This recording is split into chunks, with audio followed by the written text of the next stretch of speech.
So hello guys, ano ba araw ngayon?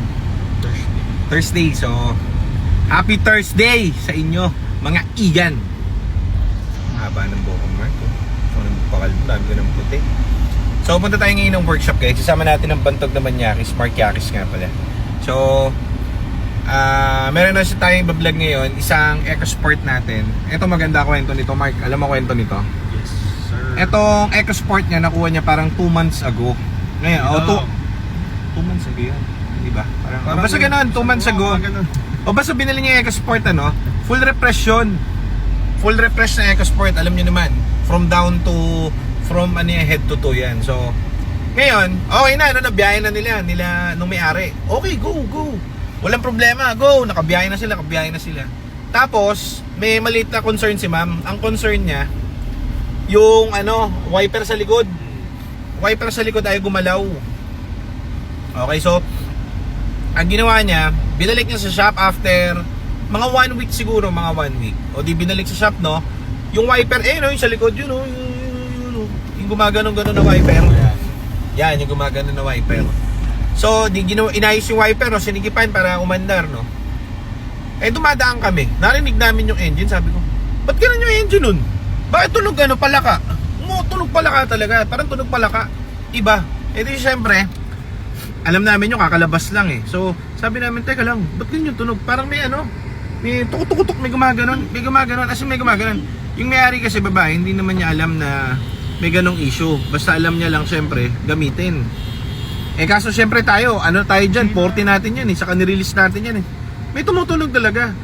Sabi, napagpasya namin, sinilip namin ngayon yung engine Pagkasilip nung engine namin, di yan nangyari dito. Hinatulan namin na may tama yung engine. Kasi may tama. Kasi nga may tumatatak eh. Sabi namin doon sa may-ari, ma'am, sorry.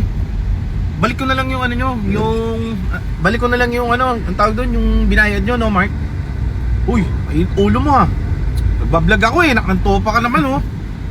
O di sabi ko, balik na lang natin yung kasi ayaw natin pare-parehas na magka-problema. O di sabi ko, ma'am, money back na lang tayo kasi may problem yung kotse, yung engine lang naman.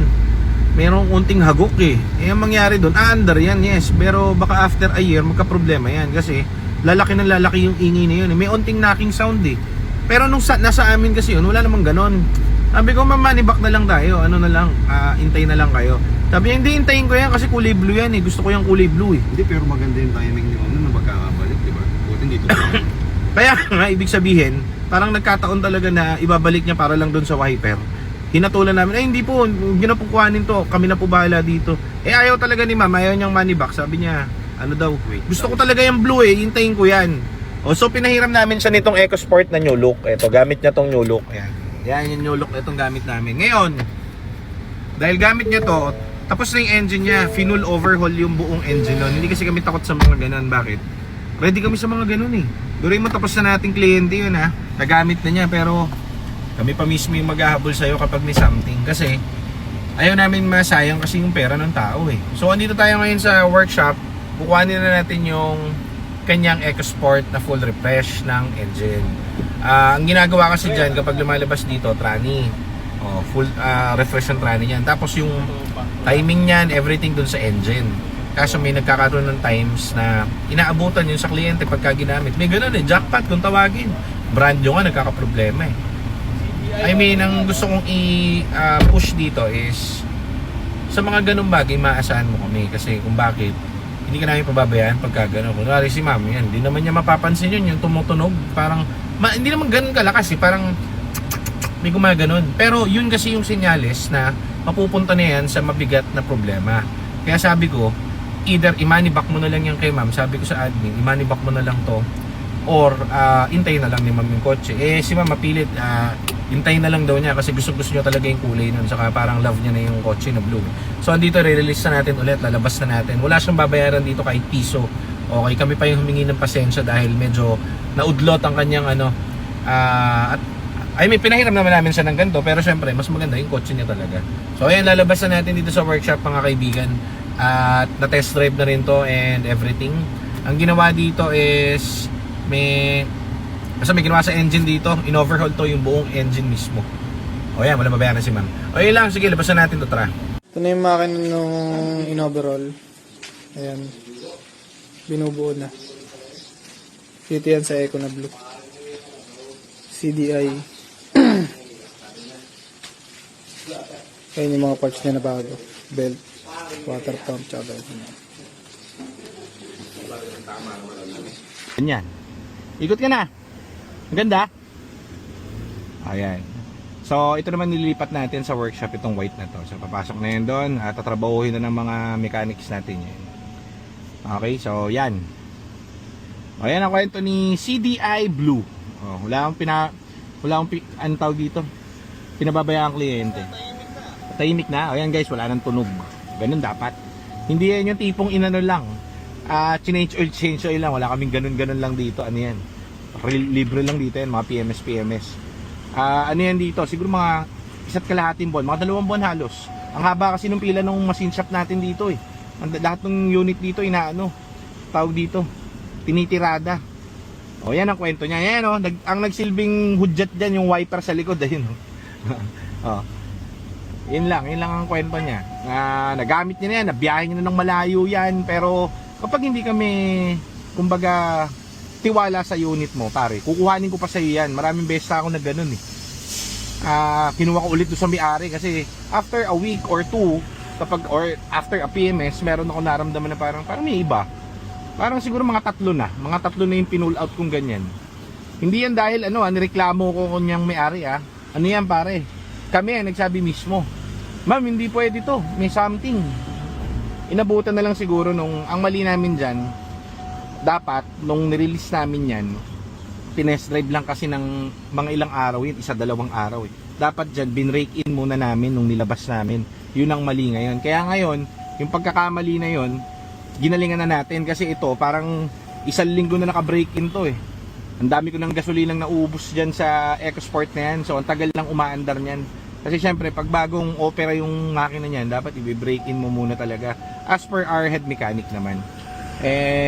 May ganun lang talaga na natsatsambahan. At least yung tsamba na yon, hindi gumastos yung may-ari. Yun ang importante.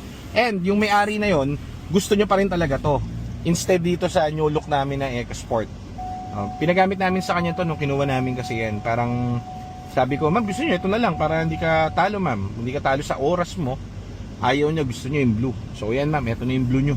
Let's go! Ado na sila ma'am sa shop. So ito guys, yan yung CDI natin. Very good. Ngayon, ganyan ang tamang walang tunog na engine. Tahimik na. Hindi katulad ng dati. Parang yan. Full overhaul, pati trani, lahat and everything, lahat goods. Okay? Yan ang tama. May mistake. Actually, okay naman to nung nirelease. Ang tawag dito, inabutan na lang ng ginamit. May ganun malas lang kumbaga. Okay, release natin to. Okay na ma'am. Ma'am, thank you Okay na ulit yung nyo. Pwede nyo nang ibiyahe ng malayo yan. Kasi sabi sa inyo dati, kahit i-refund na lang namin sa inyo, ayaw nyo i-refund gusto nila antayin yung EcoSport, so okay na. Bibiyahin nyo na ulit ma'am. Pag message lang kayo ulit, din sa group chat. Hindi lang natin napalinisan ng maayos. Kaya po na. Punas na lang ma'am.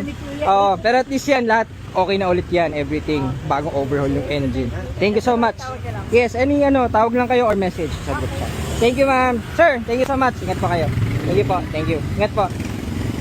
So, ayun, late na si ma'am. Nagmamadali. Hindi natin napalinisan. So, ito guys, in-overhaul tong kotse. Na-release natin to last month. Ang nangyayari is, actually wala namang sira yung kotse. May konting doon, parang medyo maingay engine. O di sabi namin, ma'am, gusto mag-change ng unit para kung ayaw nyo maghintay. Kasi yun nga, di pina-overhaul na rin namin. Nangyari nga lang is, kahit refund namin, ayaw ni ma'am, gusto niya yung kotse na yung Black Edition Pogi. So ngayon, inayos na namin lahat. Nag-provide na kami ng service kina ma'am. So, okay na ulit at gamit na. Ma'am, thank you. Ingat po kayo. Kasi madam like a boss, di ba? Ayan. So, ingat po kayo at okay na EcoSport nyo. And on to the next tayo. DTA Cars, maraming salamat.